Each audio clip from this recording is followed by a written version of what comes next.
Саламатсыздарбы, урматтуу телекөрүүчүлөр, назарыңыздарда маек көрсөтүүсү, эфирде Расул Багышбаев.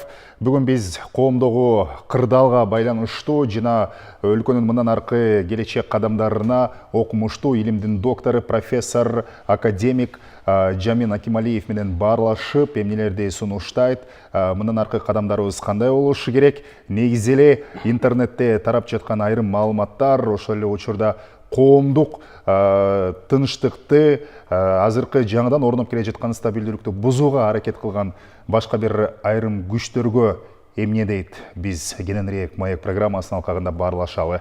Жамин ага, саламатсызбы? Студияга кош келиңиз. Жекшембидеги бүгүнкү жолугушуубузга өлкөдө коомдо орун алып жаткан саясий кырдаал окуялар себеп болуп турат. Мынакей өзүңүз дагы байкап жүрсөңүз керек, интернетте айрым учурда ириген маалыматтар чыгып, мамлекеттин алдында өзүнүн так жоопкерчилигин, милдетин билбей, бирок ошол эле учурда айрым бир популисттик көз караштар менен коомдун тынчтыгын бузууга аракет жасагандар, ошол эле учурда так сунуш менен чыкпай, кандайдыр бир сынды айтып, артынан так маалыматы, мындай бир алдыдагы конкреттүү планы жок, бирок айрым адамдарды ээрчиткен күчтөрдү дагы көрүп жатабыз да. Ошондуктан сизди студияга пикириңизди билели деп чакырып отурабыз. Дагы бир жолу кош келиңиз. Сиз буга карата эмне дейсиз? Эми бүгүнкү демалыш күнү болуп аткан окуялар, жанакы жарандуу коом дегендердин чыгып сүйлөп аткандары, чын айтканда биздин кабыргабызды кайышат да. Биринчи айтканда мунун эмне кереги бар, эмне максатта? Мен терең ишенем, бул күчтөр муну атайын жасап атышат. Бул бүгүнкү мурунда демалыш сайын болуп, азаттан элди көндүрүп, бийликтин көңүлүн буруп, анан жүрүп отуруп бир чабуулга өтөбүз деген аракетте. Бул чын айтканда бул өлкө өсүп кетсин, же шейсиз илгери жылсын деген ойлор эмес. Бул чагымчыл ойлор болуп турат да. Бир кандай бир факт, эки фактын алып алып, ошонун артынан жүрүп отушуп, анан ызычуу кылып аткандыгы бул акылга сыйбаган иш да. Анан мына өткөндө биздин жаңы премьер-министрибиз Улукбек Марипов ички иштер министринин коллегиясы катышып ошондо айткан, мен өз кулагыман уктум. Силердин негизги вазифаңыздар бул өзү коомдук тартипти сактоо деп айтты. Бүгүнкү коомдук тартипти бузууга жарабайбы? Жарайт. Эмне үчүн демалыш күнү эл эс алып, жайдары, жай жумуштун ордунда булардын жана жалбырак көрсөткөн жалган маалыматтарын көрүш керек. Эмне үчүн булардын ызычууларына биз күбө болушубуз керек? Эмне үчүн бул элдин ошо борбордо жашаган элдин тынчтыгын алып атышат? Ушуну мыйзамдын чегинде кояй деген бир күчтөр болуш керек го дейм, менин оюмча. Биздин конституциялык укугубуз тебеленип атпайбы? Болгондо дагы борборубуздун ортосунда мына темир жол бекет деген бул өзү стратегиялык объект болот. Анын тереңинде эч кандай мындай окуулар болбош керек. Уруксат жок. Же болбосо эркиндик бульвары биздин жаштыгыбыз, биздин баягы өткөндөгү турмушубуз элестет. Ала Ала тоо аянты биз үчүн баягы Москвада кызыл аянттагыдай мааниси бар да. Тегерегинде бийлик өкүлдөрү отурат. Эмне үчүн ошо эч кандай карабастан ызычуу кылып, өкүрүп, бакырышып, уран чакырышып, ачык эле бийликтин саясатына каршы чыгып атса, буларды эмне үчүн мындай тыйып коя деген иш жок. Мына мен айтайын, жакында эле мына демократиянын туу чокусу деген Америкада Капитолийге кирип барган эмне кылышты? Сабап барын алып түрмөгө алып кесип атышат. Ал президент Трампка импичмент жарыяшпады. Эптеп кутулду окшойт кечээ. Мына Францияда болду, 1000 деген, 10 000 деген, 100 000 деген кишилер чыкты. Ошолор деле өзүнүн тартибине салып, мыйзамдаштырып туруп, баарын токтотту. Германия деле ошондой. Мен эми Беларусь менен Москваны айтпай эле коеюн. Аяктан ошондо жарандуу коомдор жанакы бир аял кишини чыгарып, бер жактан Навальный чыгарышып, ызычуу кылып, тартип бузду эле мыйзамдын негизинде токтотуп, мындай чарага алышты. Кыскасы, мен буларга өчөшүп, бир буларды алып барып отурсын деген ойдо эмесмин. Бирок бир коомдук тартипти сактоого милдеттүү да мамлекет. Мен оюмча ушундай болуп атканда, булардын уруксаты барбы ошондо митинг кылганда? Бар өлкөлөр ушундай. Уруксат алат, алдын ала жасат, эмне максаттар, кандай жүрөт, канча саат. То есть булар билгиспей азаттан тымыздан ишти жасап, эми азыр ачык эле, чын эле чабуулга чыкты. Менин оюмча булар өздөрү жасаган жок. Мунун артында чоң күчтөр бар, чоң каражаттар бар. Аны элдин баары билет.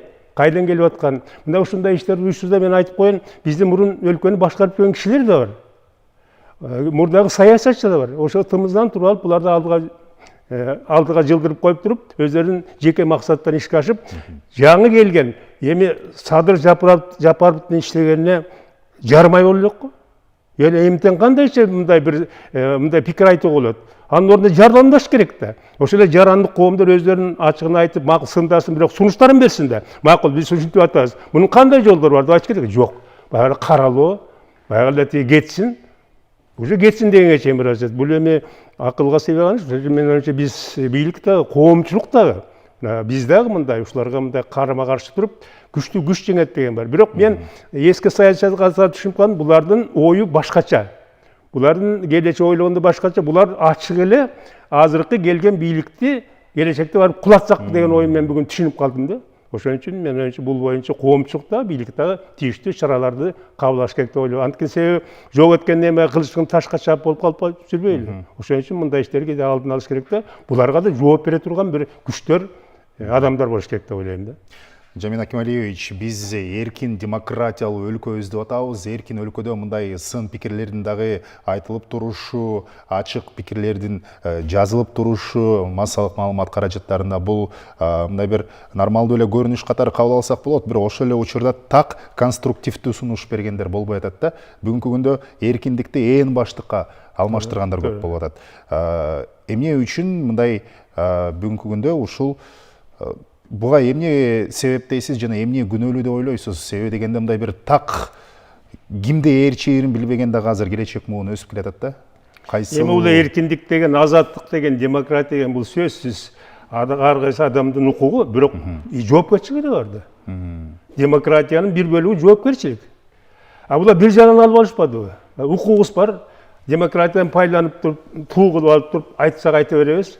Жөн сөздү айткан жок. Мен бүгүн көрүп отурдум, жанагы болуп атканда. Бул саясий күрөшкө өтүштү булар, ачык эле. Ошондон ошентип булар жоопкерчиликти албай атпайбы? Баягы айтылган сөз атылган ок дейт. Бул айтылган сөз оңой эмес да. Ошого карата жоопкерчиликти алыш керек да. Андай болсо сен айткан сөзүңдүн артына жооп бере аласың ошону. Макул бирөөнүн алдына милдет коюп атасың, бирок ошол милдетти аткаруу боюнча сен өзүң сунушуң бербейсиңби?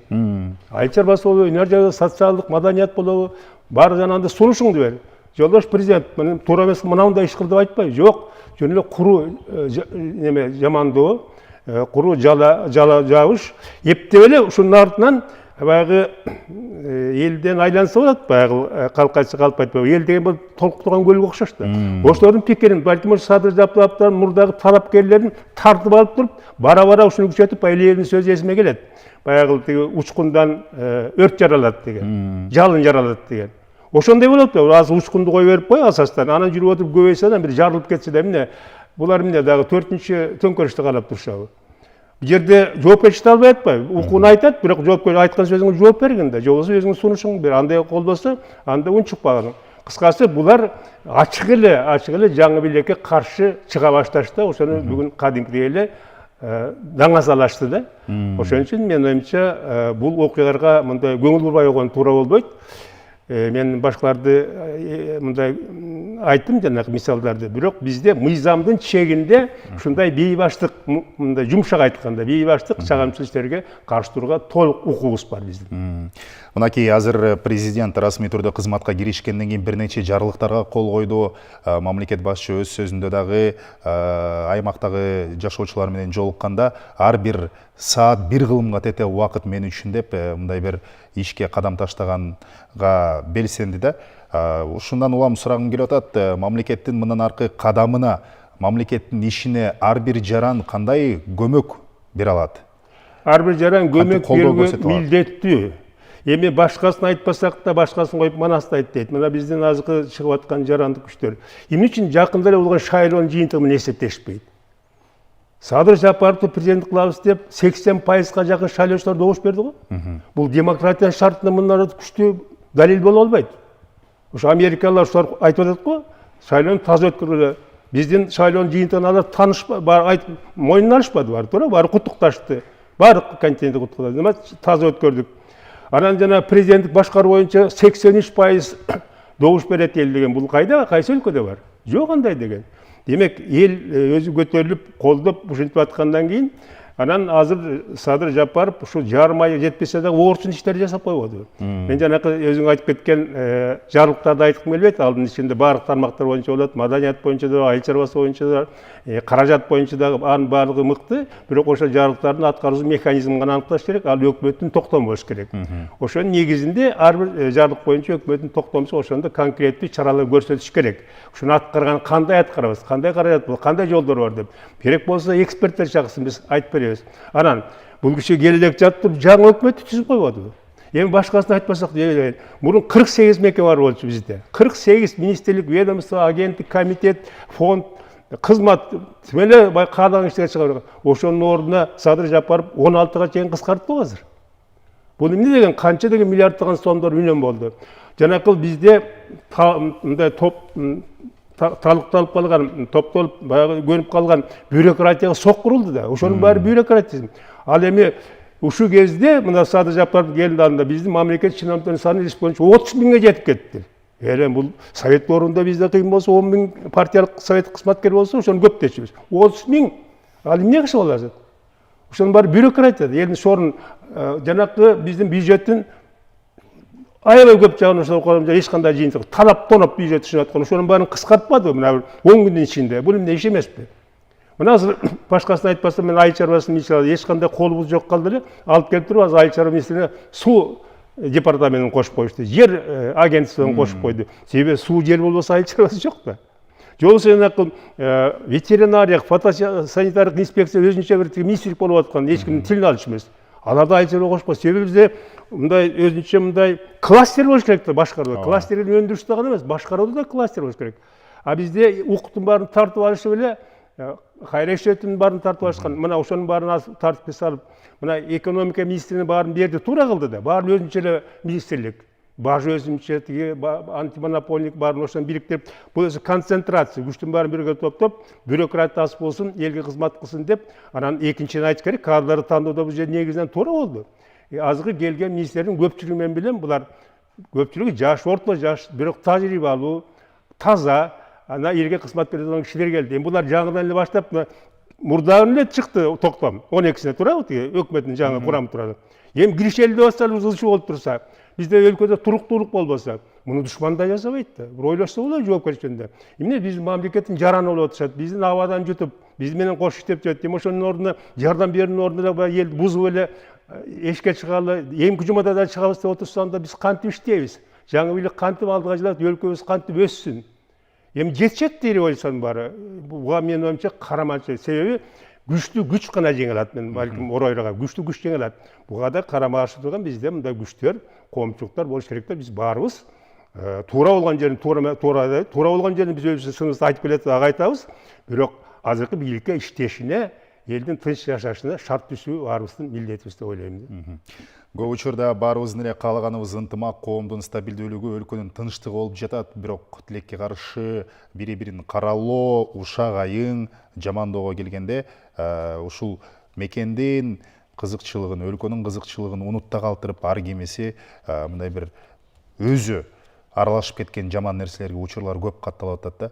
Жамин Акималиевич, биз мына ушундайдан кантип арыла алабыз? Азыр бизди көрүп жаткан көрөрмандар кантип иш жүзүндө ынтымакка келишет? Бул өзү мындай бир улуттук биригүү деген бир түшүнүк болуш керек. Биз эми Америка эмес, Россия эмеспиз. 200-300 миллион элибиз, Кытай эмес, 1,5 миллиард. 6 миллион киши экенбиз. Анда 1 миллион сыртта жүрөт. Бир өткөндө да мен айткам, бир мындай бир улуттук жалпы платформа дегенди иштеп чыкпайбызбы? Мына президент өзү шайланганда айтты, мен баары менен сүйлөшүүгө даярмын. Чогуу иштешели деп атат. Мен чогуу иштештин ордуна буга каршы чыгып атышпайм. Демек, бир дагы жолу кайрылып келип туруп, бир балким мындай жалпы чогулушуп, оппозиция болуп, позиция болуп, башка күчтөр болуп туруп, бир жалпы улутту бириктирген, өлкөнү өстүрө турган бир программа, платформа келип туруп, ошону тегерегенде иштешибиз керек. Эми талаш-тарыш жүрүп 30 жыл өтүп кетти. Мына 30 жылдан бери мен аралашып өтүп кетти, баары баягы өлкө сазга батып отурат. Эми өлкөнү кантип өстүрөбүз? Атуулуу катары жолу мындай. Менин кандай салым болот ар ким? Ошол эле жанакыл жарандуу коомдун өкүлдөрүнүн макул ошо демократияны аныктоого, андан тышкары өлкөнүн өсүшүнө кандай салым кошулат деген сөздү колуп бир пикирге келип туруп бир багыт иштеп көрбөйлүбү жок дегенде 5 жыл ушунда.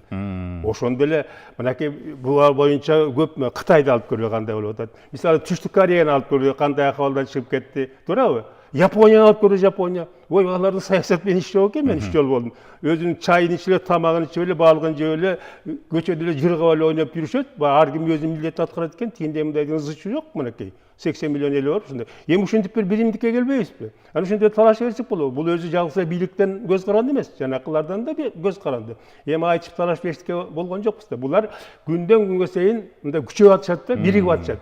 Ушуга карата мен Садыр Нуркожоевичке бир каалоом бар да. Аксакал катары, абасы катары айта турган сөзүм. Садыр Нуркожоевич менен айтар элем, мына биз көрүп турдук. Октябрь айында кандай окуулар болду? Садыр Жапаровду бийликке ким алып келди? Жогорку кеңеш алып келди. Ал айласы болду. Же болбосо эмне мурдагы президент Жээнбеков алып келди? Жок, эл алып келди. Ошондо 5-6 октябрда жаштардын көтөрүлгөнү, ызгыч болуп күн түндөй ушул жерде аянтта туруп, башын жерге сайып коюп алып келген ким болду? Ошол эл, жаштар болду. Андан тышкары азыркы учурда коомдун көпчүлүк мындай катмары, ошонун ичинде оозунда сөз бар кишилер, тажрыйбалуу, интеллигенциялар бул Садыр Жапаровдун саясатын колдоп атат, колдойт мындан ары да. Ошон үчүн мен ушундай акыбал курчуп турганда мен Садыр Нуркожоевичке сурардым, сиз ошол жанакы бийликке алып келген сиздин талапкерлериңиз менен колуңузду үзбөңүздөр элем да. Себеби андай күчтөр керек дайыма, талап болот. Ошолор менен сөз президент өзү баарына көңүл буруп жолугуша албайт, бирок президентте жетиштүү аппаратта кызматкерлер бар. Ошолор ошо талапкерлердин дарегин алып, координаттар ошолор менен жолугушуп, керек болсо президент менен жолугушууну уюштуруп, ушундай орчун маселегенде, мисалы жолугуп, ошолор менен так сүйлөшүп, ошолордун пикирин угуп, анан маалымат каражаттан берип турса, бул дагы жакшы жооп болот да. Бул дагы бирүүгө алып келет. Ошондуктан менин оюмча, Садыр Жапаровдун талапкерлери, булар колдогон кишилер аябай көп. Бирок ошолор менен байланышты үзбөш керек дагы, ошолор аркылуу мындай иштеп туруш керек. Алардын талапкерлердин кереги дайыма керек. Ошентип жүрүп отуруп, көпчүлүк кошулсак, ашчылыктар балким баш ийип бериши мүмкүн. Бирок буларга мен чакырам. Жанагы чыгып аткан кишилердин артында турган мен баарын билейин. Азыр фамилиясын айтпай эле коеюн, баарын билем. Ошолорго айтар элем, силер дагы кыргыз элинин балдарсыңар, кыздарсыңар. Эми токтоткула да ызычууну. Чагымчылыкты эч жакка жакшы алып келбейт. Чогулуп туруп, бийлик менен чогуу бир иштейли дагы бир багытта алдыга жылып өлкөнү өстүрөлү. Антпесек, бизди Кудай кечирбейт. Саясатчылардын саясий амбициясынан мурда мекендин коопсуздугу жана улуттун кызыкчылыгы алда туруш керек. Эми саясаттын шайтан оюндарын ташташ керек. Мына шайтан оюндары башталып атпайбы? Элең Кудайым, 15 күн иштей эле кишиге асылып сен баланча кылдың, ал киши үлгүрө албай атпайбы? Ал жанакы Мактар район боюнча ушу туу көтөрүп алып айтып атпайбы кечээ эле Садыр Жапаров? Бул иши уланат дагы, соттор жүрөт деп. Эми ага үчүн убакыт керек да, мезгил тараза да. Эмне үчүн жанакы бүгүн уюштуруп аткан күчтөр менен атын айткым келип турат, айтпай коеюн. Ошолор эмне үчүн мына биз Акаевдин айбанчылыгына 15 жыл чыдап беришкен? Ошонун баары турушкан ошону мактап. Туурабы? Эмне үчүн тиги Бакагөз Бакиевдин бакырганына 5 жыл чыдап беришти? Эмне үчүн айткан сөзүндө турган Атамбаев 6 жыл чыдап беришти? Эмне үчүн сүйлөлгөн Жээнбековго 3 жыл чыдап беришти? Эми 15 жыл иштесе, 15 күн иштесе, аны эмтен талап коелу, жардам кылгандын ордуна бакырып турса, ушул да коом болуп эсептелет. Буларга мен айтып атам, мен айткым келбейт, буларга алып келип жазасын, бирок буларга бир чара колдонуш керек. Коомчулуктун жардамы менен, тийиштүү органдар менен мындай тартипке салыш керек. Минтип отурсак биз өсөк өспөйбүз, алдыга жылбайбыз. Ошондуктан менин оюмча, бул азыркы саясатчылардагы мына биздин сөздөрдү угуп, коомчулуктун сөзүн угуп, биз менен чогуу келишип туруп, бир өлкө жөнүндө ойлоп, өздөрүнүн кызыкчылыгын кое туруп, чет мамлекеттердин каражаттарына алданбай, бул жана бүгүнкү чыгып аткан митингдер, мен айтып коеюн, бул өзү башка мамлекеттердин биздин ички ишибизге киришип атканын бир белгиси болуп атпайбы? Далил болуп атпайбы? Ошого эмне үчүн алданышыбыз керек? Ой, кайда барсак да Кыргызстан биз үчүн табылбаган жер да, элде. Ушуга иштеп коелу деп ойлонсо болбойбу? Акылдуу эле жигиттер, кыздарыбыз. Мен чакырам, ушунун баарын таштайлы дагы биригип, биргиштеп, элибиздин келечеги үчүн иштейли дагы, кызмат кылалы. Ошондой эле жыйынтыктоочу дагы бир пикириңизди билели. Мынакей ар бир адамдын эркиндиктери, укуктары баш мыйзамдын жаңы редакциясына дагы өзгөрүлүп, так бүгүнкү күндө жазылды. Эми эркиндик менен укуктарыбызды биз мамлекет алдында ар бирибиз абдан жакшы билебиз. Окуп дагы, окубай дагы билгендер бар. Бирок жана биз маектин башында айткандай, мамлекеттин алдындагы биздин атуу катары жоопкерчилигибиз жана мамлекеттин алдындагы өзүбүздүн ушундай бир милдетибиз. Мен өлкө үчүн эмне кылдым, эмне кылышым керек деген сыяктуу суроолорго көп учурда жооп бере албайбыз да. Жамин агай, ар бир жаран өзүн патриотмун деп эсептейт. Бирок патриотмун деген сөзүн төркүнүндө көп нерсе жатат да биз мамлекет үчүн кызматтабызбы кызматта эмеспизби эмне кыла алабыз? Эми чынында Кыргызстандагыдай сөз эркини, басма сөз эркиндиги, демократия иштерде жок. Жалгыз эле борбордук Азия эмес, дүйнө боюнча биз алдыда турабыз бул жагынан. Бирок ошону туура түшүнүш керек да. Эми жанакы жаңы конституциянын жаңы долбоорун мен дагы окуп чыктым. Ошондо бир 105 тиги статья болсо, берене болсо, ошонун 35-и адамдардын укугуна, алардын сөз жоопкерчилигине, алардын көз карашына арналып туруп, ошол жерде демократия арналып, 3төн 1 конституция адамдардын укугуна арналган дагы ошону сактоого арналган. Бирок дагы бир жолу укугу менен кошо жоопкерчилик жасалат да. Мында жакшы жасалып жоопкерчилик. Укуктан пайдаланалы, бирок ошого жоопкерчилик тарталы. Өзүбүздүн бирдемени айткандан мурун өзүбүздүн ата мекенибизди ойлонолу. Өзүбүздүн родинабызды ойлонолу, өзүбүздүн элибизди ойлонолу. Элдин убалынан корколу, элдин шорун кайнатпайлы деген үчүн ушундай бир ойлонуп коюшпайт булар. Булар көрсө жанакы эч ким унчукпай турса эле, боло берет экен деп эле ызы чыгып эле мындай көбөйүп баратышат. Жок, биз буга жооп беришибиз керек. Мындан эгерде тийиштүү мындай жооп алып коомчулук тарабынан, бийлик тарабынан болсо, эч ким аны туура эмес деп айтпайт. Эл кайра ыраазы болот. Мына ушул кезде жанакы бүгүн карасаңар деле болот деги комментарийлерден көпчүлүгү тил деп атышат жанакылар. Жана тил деп жаман сөздөр менен айтып атышат да. Эми ошону угуп кой, элин көпчүлүгү ошентип атышат. Токтотпойсуңар. Керек болсо силерди камаш керек деген сөздөрдү угуп калдым. Эми ага барбайт, бирок токтош керек да. Бирок ушинте берсе, биз да коомчулукта чыдабайбыз. Ошол эле Садыр Жапаровду колдоп келген биз дагы тура албайбыз, анда биз да чыксак кандайчы болот? Себеби мындай жолго берүүбүздүн акыбыз жок. Ушунчалык эмгек менен келсек, эми эптеп 30 жылдан кийин жаңы жолго түшөлү деп шайлоо аркылуу бийликти алып келсек, элдин баары бүт дүйнө таанып атса, ошонун бузулушуна биз жол берүүгө кандай акыбыз бар? Акыбыз жок. Ошон үчүн ар бир адам өзүнүн укугу менен жоопкерчилик эстесин дагы өлкөнү ойлоп, элди ойлоп, анан биригип иштейли деген кайрылуу менен ушулардын катышууларына кайрылгым келет, жалпы элге кайрылгым келет. Биздин максат биригүү. Бириккен жерде күч бар. Бөлүнгөндү бөрү жейт деп коет. Болбойт бизге. Бирикпегенден башка эч кандай максат, өлкөнү туруктуулукка алып келели дагы, өлкөнү өстүрөлү, элдин турмушун жаңырталы. Мына ушул биздин негизги вазифабыз, милдетибиз болуш керек. Мына ошондо гана алдыга жылабыз деген ойду айткым келет. Ыраазычылык билдиребиз. Бүгүн жекшемби күнгө карабай убактыңызды бөлүп маек куруп бергениңизге, бүгүнкү маектен бизди көрүп жаткан айрым телекөрүүчүлөрүбүз албетте ойлонуп, терең талдап, анан эң башкы биздин байлыгыбыз бул ынтымак экени, ынтымак. Ырыс алды ынтымак. Ооба, ырыскыга жетерейт экендигин аңдап түшүнөр деген үмүтүбүз чоң. Сизге дагы бир жолу амандык каалайбыз. Урматтуу телекөрүүчүлөр, маек көрсөтүүсүнүн алкагында биз илимдин доктору, академик, профессор агабыз менен кеп курдук. Жамин Акималиев коомду тынчтыкка чакырып, анча мынча саясий күчтөрдүн курулай саясий амбицияларына алданбоого, эң башкысы ынтымакты, стабилдүүлүктү сактоого чакырды. Ала тоо 24 өз көрсөтүүлөрүн улантат. Биздин каналдан алыстабаңыз.